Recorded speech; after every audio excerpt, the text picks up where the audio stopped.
I didn't think I would be making another video on this game in all honesty, but then I started to see a narrative forming that I just didn't agree with, which is why now this video exists. I'm now seeing people online claiming that a game like this is pointless, derivative, and not worthy of what it's being awarded with, and it's not only that, but it seems to me that there are people genuinely angry that a game like Expedition 33 has done what it has. And I want to place that against the words of not only the detractors, but the creators of the game in justifying why they made what they did. So I want to start with the creators and why they did everything to give context, and then we'll get into the people that are, I guess, jealous about the game. But at first, let's start with the New York Times article where Sandfall was interviewed and asked why and how they made the game the way that they did, and then try to decipher what led to Clair Obscur existing in the first place. So very early on in this New York Times piece, it reveals how the creators of Expedition 33 were standing in an alleyway in Paris, with iPhones strapped to their heads trying to capture facial features of actors playing out a script written by the people that made the game, which is kind of weird to imagine, but they were doing that. One of the more other crazy reveals of this article was that Guillaume Broche, who was the CEO of the company and he made everything pretty much and led it all, he's actually only 33 years old, so if you wanted to feel bad about yourself today seeing someone on the younger side achieve utter greatness, this will probably do it for you. But as seen here, Broche openly admits that without YouTube, he wouldn't be the artist that he is today, which for an industry that has attempted to place a veil of sorts between the players and the developers of games, Broche is effectively destroying that completely. I spoke about this in my previous video about Expedition, but Broche even openly thanked YouTubers for putting free courses on YouTube for him and his team to watch in order to understand how to properly do game development in the first place, which is kind of insane to think that the game that won all these awards wouldn't exist unless Broche could watch some YouTube videos about it, but hey, that's the truth. As GameSpot reported as well, they confirmed that not only was Expedition 33 a massive success, it also dethroned the previous highest record holder for Game Awards, won at the Game Awards of course, with The Last of Us Part 2, with 9 wins. Expedition 33 was now officially the most celebrated game in Game Awards history. I really don't think we're going to see another huge sweep like this for a while, until maybe Sandfall releases their next game, but who knows, time will tell I guess. But Sandfall also admitted that their initial pitch for the game, a fictionalized rendition of Paris, France through the guise of Japanese role-playing mechanics and themes, was something that investors, unsurprisingly especially, were not really on board with initially. But before I get on with the rest of that, there was this other story I found out about after I was already done writing this script, so apologies if I sound different here, but as you can see from WindowsCentral.com and it's titled Expedition 33 absolutely robbed this, the Game Awards nominee, of a win, it didn't deserve this award. So Windows Central here believes that Clair Obscur should have lost to Kingdom Come 2 when it came to Best RPG, which I personally cannot get behind myself. They even state as seen here that in their opinion, any other game that was in the Best RPG category, that includes Avowed, The Outer Worlds 2, and Monster Hunter Wilds, would have all been objectively better suited to win over Expedition, which is an insane take considering that Clair Obscur's RPG elements were unfathomably deep. They were a nice mixture of Tales of Vesperia meets Final Fantasy IX, alongside having plenty of weapon variety, for example, that actually changed how core abilities or moves and builds worked depending on which weapon you had equipped. Verso, for example, has weapons that cater to completely different styles for his playstyle. Normally, Verso would be your hard-hitting damage dealer, trying to score critical strikes all the time. One weapon he gets is named Serum. It's a sword that increases his perfection, which is like his rank basically, but as it raises ranks, he gets more stronger. But Serum makes it so that you're not as confident at parrying, so you can instead just keep gaining more perfection easier, but you also can't reach S rank, which is Verso's highest damage output, so that's a good weapon if you're first learning how to use Verso at least. Another weapon Verso gets is called Chevalum. Immediately that starts Verso at S rank for maximum damage, obviously. But the trade-off is that while that weapon is equipped, Verso cannot be healed or gain any shields from anything. But of course, if you're super confident in not getting Verso hit even once because you're a god at parrying and dodging, this weapon then becomes one of his best options because you have zero downtime pretty much. This is but a small taste, But you can also increase your abilities beyond their limits in New Game Plus. You have exclusive weapons that further give RPG level depth and new luminas as well, that also increase their powers to the plus level so you can face the even more dangerous new Game Plus threats that await. I can't even speak. Like, all of this and more just gives Clair Obscur, in my opinion, the greatest RPG depth out of any game I've played this year easily. Sure, in Kingdom Come, the depth of that game comes more from its conversations and how stories can somewhat change based on what you say or can do.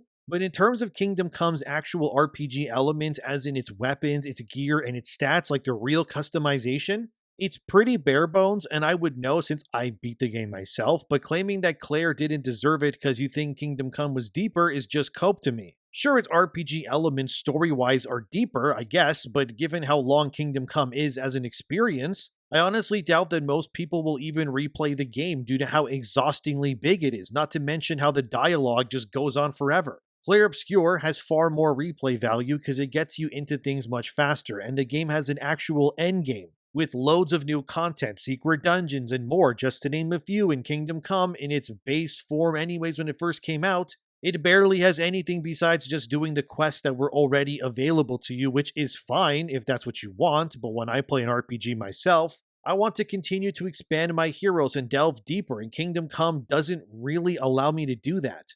As they state here, they claim that Kingdom Come has options like stealth and speech checks and more, which means it's a more comprehensive RPG. But in my opinion, it just means that it favors one version of an RPG element, I guess, over those of others. It doesn't necessarily mean that it's better. I'm not saying it's bad either, mind you. I just personally found Clair Obscur's RPG elements more interesting and to my liking. Because if I wanted to stealth instead of, say, talk to someone in Kingdom Come in like a single mission, I would either have to reload my save or start an entire new playthrough again to see the difference, which I guess you can do that if you want to. But personally, I prefer RPG experiences where the mechanics of what I can actually customize and do with my heroes to be far more interesting than simply if you say this, you can stop this guy, or if you steal this, he can't hit you or something. Like, that's cool, I guess. But I prefer to just make cool builds and wield awesome weapons and have an actual endgame in my RPGs. But claiming that Clair Obscur didn't deserve their win is just kind of cope to me. They also bring up how Kingdom Come handles its crime system. But to be honest, the majority of players will just save their games, and if they get caught, they're just going to reload it and not deal with it at all. Like, I've ended plenty of guards' lives in Kingdom Come 2 myself, and nothing changed. You can just use your standing as a highborn even to just stop people from doing anything or calling you out, which is cool, sure, but it also just invalidates the whole crime system, since you can just do that over and over again anyways. It really comes down to whether you enjoy the reactivity of the world around you, I guess, versus your choices as to how you can build your heroes and facing ungodly bosses as you clash with these would-be gods with, your crazy builds and then some. I should make it clear that neither option is wrong here, and I think whether you like Clair or Kingdom more, that's fine, but to claim straight up that Clair just didn't deserve to win over your medieval game, that doesn't even let you enter churches when it first released, mind you, is just simply cope to me. But again, claiming that they shouldn't have won is just, I don't know, kind of loser behavior in my opinion, but I mean, what can I expect from gaming journalists, honestly? But anyway, now back to the rest of the original video, so if I sound different going forward, yeah, it's because I recorded this later, but anyway, as seen here, the developers confirmed that in the New York Times piece, as Francois Maurice, Sandfall's chief operating officer, said here, "We had been ditched by venture capitalists. They were interested in the metaverse and applications that could quickly scale, so we ended up pitching friends and family." Yeah, I would wager it would be hard to pitch a Japanese-inspired French turn-based RPG to people who wanted the next Roblox or Fortnite instead. But through time, they secured their money and then got to making the game, as they stated here.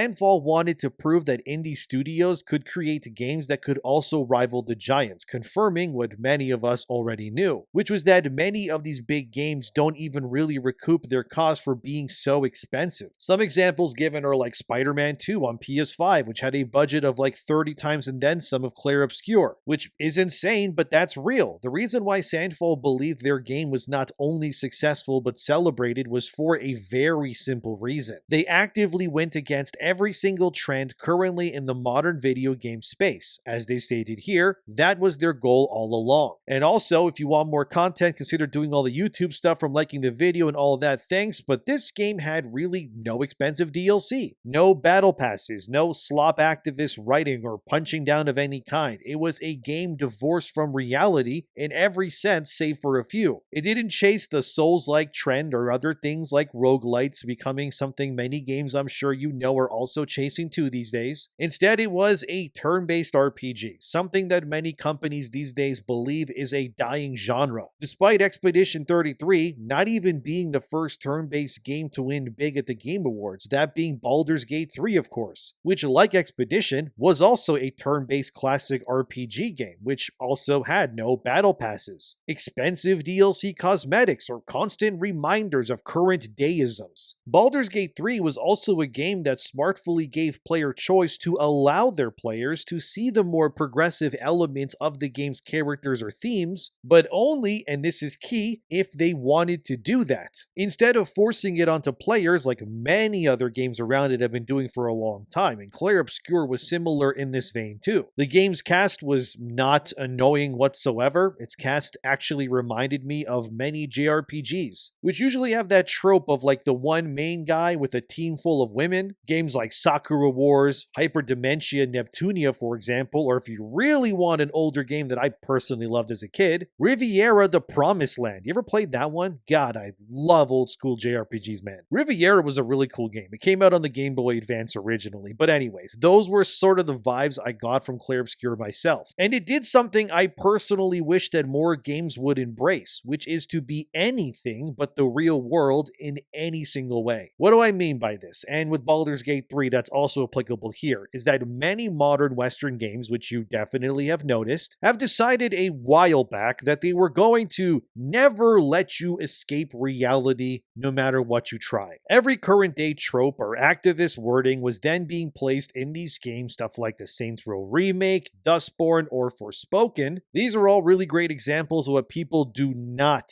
want in modern video games at all. These sorts of games also just refuse to allow you to, again, escape the real world. Instead, they were constantly being reminded of it at any chance the developers or the writers could find so they could cram it into these sorts of games. I think this is why Clair Obscur is also widely beloved and also hated by some, which I will get into in a bit. It's all because it divorces itself as an experience wholeheartedly from the real world that you live in right now. Besides the obvious Paris-France connection, most of the game is whimsical, really weird, and totally alien to what you can see in the world around you objectively right now. And that to me is what video games have been missing for years, at least in a Western sense. They refuse to do anything but remind you of the world around you, annoyingly, might I add, to a degree. But here was Expedition 33, allowing you to fight weird enemies and ride a sack full of wine with a mask for a face across vast oceans, and soar through the sky to areas unknown. In a way, I think why Clair Obscur won what it did was pretty simple. It was beyond the idea of let's make a game devoid of politics or expensive DLC options. It was a game, like Francois said earlier, deliberately aimed at avoiding all of the current gaming trends. It was only $10 million to make because it wasn't an open world Ubisoft game in scope. It didn't need 50 kilometers of playable empty space for the sake of it. Instead, levels were like Dragon Quest or old school Final Fantasy. Small little icons or settlements on an overworld map. I think what Clair Obscur taught the industry is that, much like life, the older ways are always better objectively than whatever is going on right now in the world.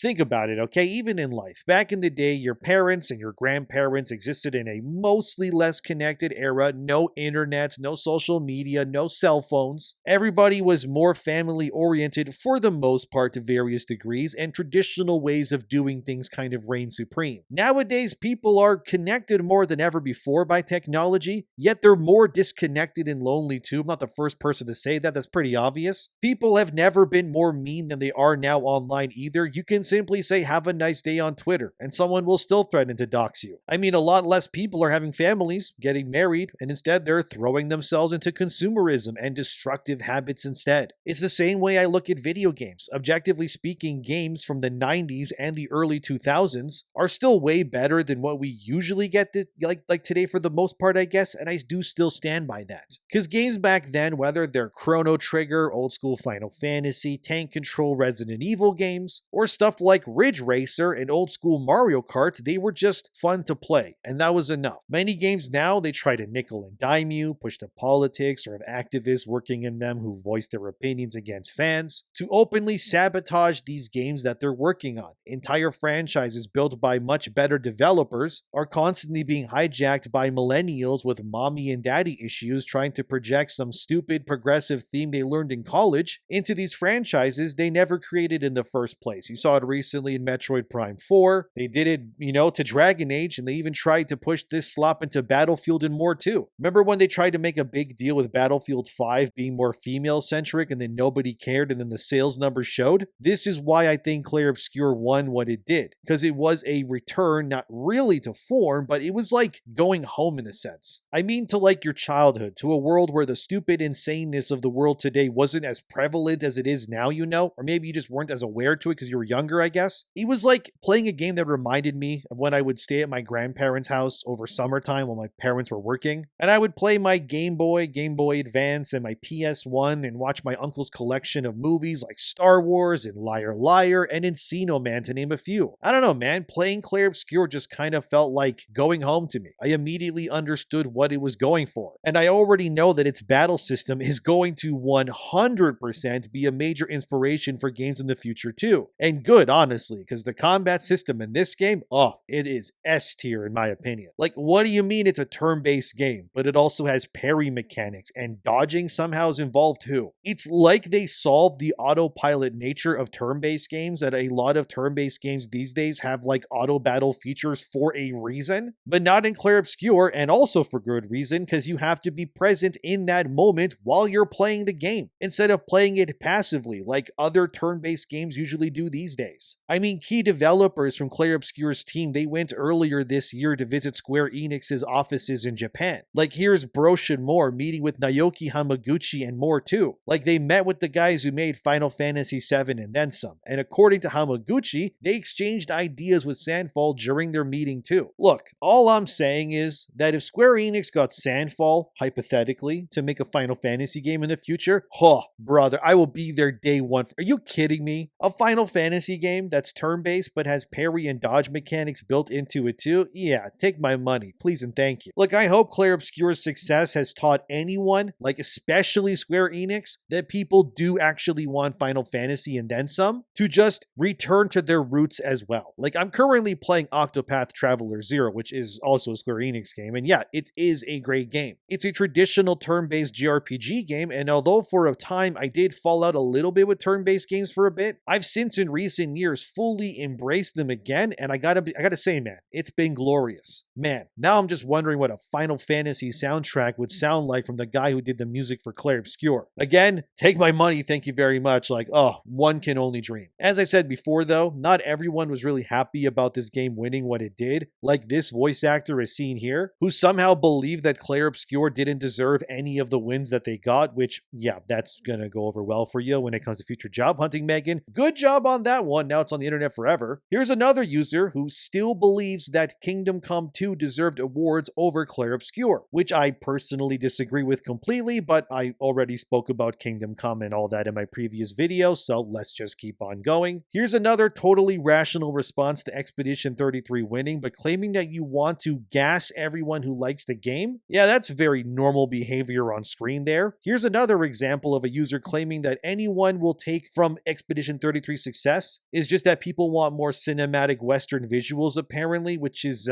not going to be the main takeaway. The real main takeaway is going to be its combat system, its story, its characters not being annoying and all of that, and the fact that it didn't talk down to anyone. Like, seriously, the big takeaway is that turn-based games in general are actually commercially viable, and everyone actually does love games when they're not, politically bludgeoning tools all the time. Then there was this other user named Reality who said is seen here that they don't see the appeal of games like Clair Obscur at all. They then also say that the UI for Clair Obscur is objectively terrible and whoever designed it should be fired, which is crazy because the UI in this game is totally totally fine. And then here, their credibility just kind of implodes because they did it themselves, where they admit that they like RPGs, but just not the turn-based ones.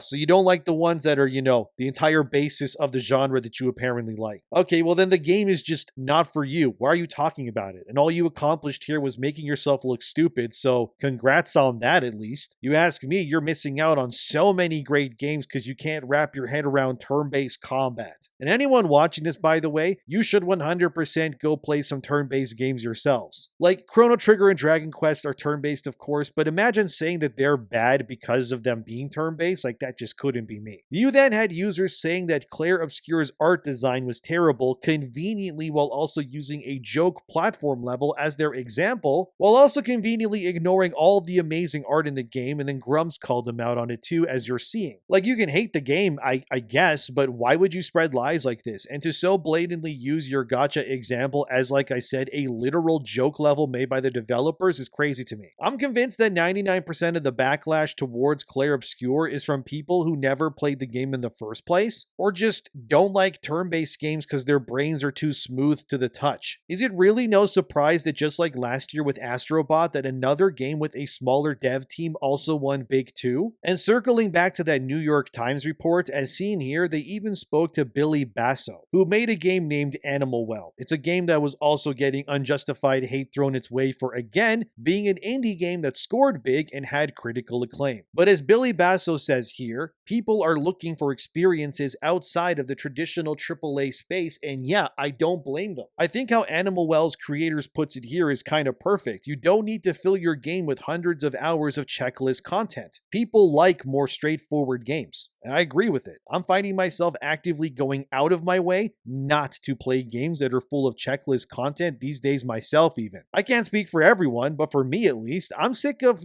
clearing out bases, going to the question mark on the map style of gameplay myself. Sometimes I just like to play a game that has a beginning and an ending that isn't as wide as an ocean and as deep as a drop of water, I think there's plenty of games out here that would be objectively great if they were just smaller and much more focused. One that definitely comes to mind that could benefit from this is Biomutant, because that game is way too big for its own good and just fills itself with recycled content like crazy. As does pretty much anything Ubisoft has made in the past 10 years and then some. Like, I don't think Expedition 33 would have been any better if Sandfall just added kilometers of just open space for you to move through. Like, what purpose does that serve but only to pad time? Look at how players reacted to Soul Valley, the sand desert in Metroid Prime 4. It was pointless. It just existed to waste your time to make your playtime number go up. Like, that's it. Like, one game I love a lot is Dragon Quest XI, another turn-based JRPG, and that game is also, no surprise, not open world. It has some maybe open-er zones, I guess, but it's still a contained experience. And personally, that is way better than, here's a big map with the same things over and over. Like, that just isn't fun to me. Like, no, I don't want to clear the base 30 times over the entire map, or go into this camp to just collect the chest and then that's apparently content. Where is your story? Where is the good writing? Why isn't there anything memorable going on? Like, I can't remember most of what I do in these open world games anymore, but I remember the levels in Clair Obscur the same way that I can mentally map out most of Dark Souls map design in my head too, or Final Fantasy VII's. Solid, good game design with distinct art design and direction, objectively to me, is always going to be the better option. Then here's a gigantic map full of the same thing. The only time maybe like a giant map really worked for me was The Witcher 3, but that was really only because the writing and the characters were strong enough to mask up the fact that quite a bit of that game is, let's be real, traveling from A to B on a big map,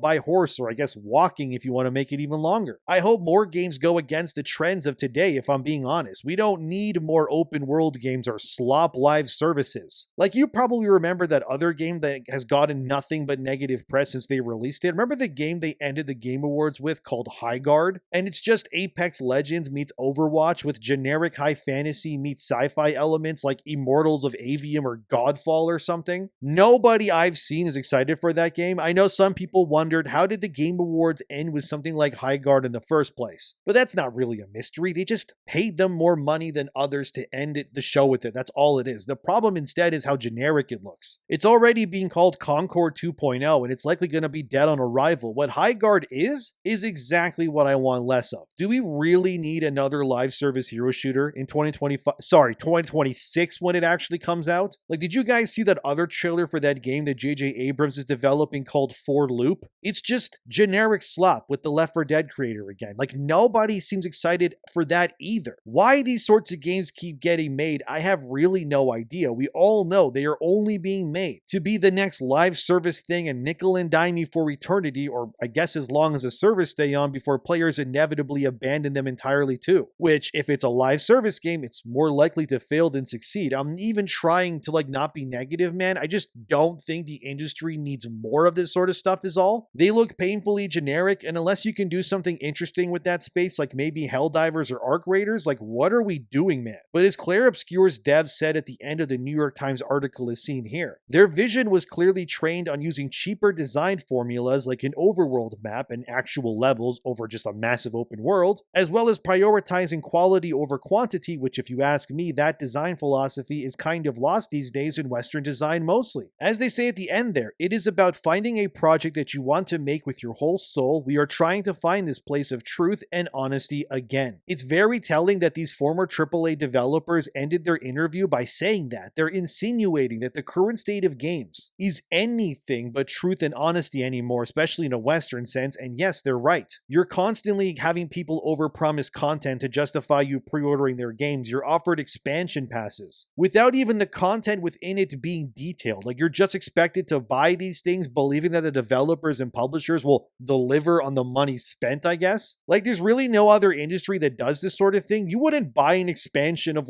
accessories or car parts for your car if you didn't know what was going to be exactly in that package. Like, trust me, bro, doesn't exactly cover it anymore. Yet in video games, that's just accepted. That's business as usual. It's just a weird way of doing things if you ask me. Another practice I'm sick of in games is buying into them early and then having the game experience be objectively terrible until months or years later once it's fixed. Expedition 33 was not that though. What you bought is what it was. Sure, they updated things, but it's nowhere near the transformative changes other games have done in the past. Like, sometimes I just YouTube updated reviews that I've had interest in to see how they've been, fixed or whatever, and most of the time those updates the reviews show are just staggering updates too. And then you just have to wonder why they weren't shipped that way to begin with, but it's probably because of money or time usually, but sometimes it's just mistakes. Either way, okay, Clair Obscur was not really any of that. Like they said, it felt like a game truly made from an honest place. It didn't overcharge you, it didn't overpromise or talk down to you, it was just a video game. And in 2025, that's kind of what that's like all I want these days, You can call this whatever you want. Clair Obscur is a new beginning, a wake-up call, a big FU to AAA, they proved them wrong. Whatever you want to say, this game did it, and it did it well. As for the people online claiming that the game didn't deserve the wins that it got, you're just wrong. I'm not even sorry to say that. Nothing deserved to be awarded over it this year, no matter the category, Silksong included, okay? Clair's RPG elements were deep, from its Lumina's abilities, its weapons, its skill trees, and more, but let's be real, most of the people who are speaking ill of this game either haven't played it or never plan to anyways because it's turn-based, I guess. So if anything, these people prove to the world that they're morons, and now we're all the better for knowing that at least, but what do you think? Let me know as always in the comments, subscribe, see you guys next time.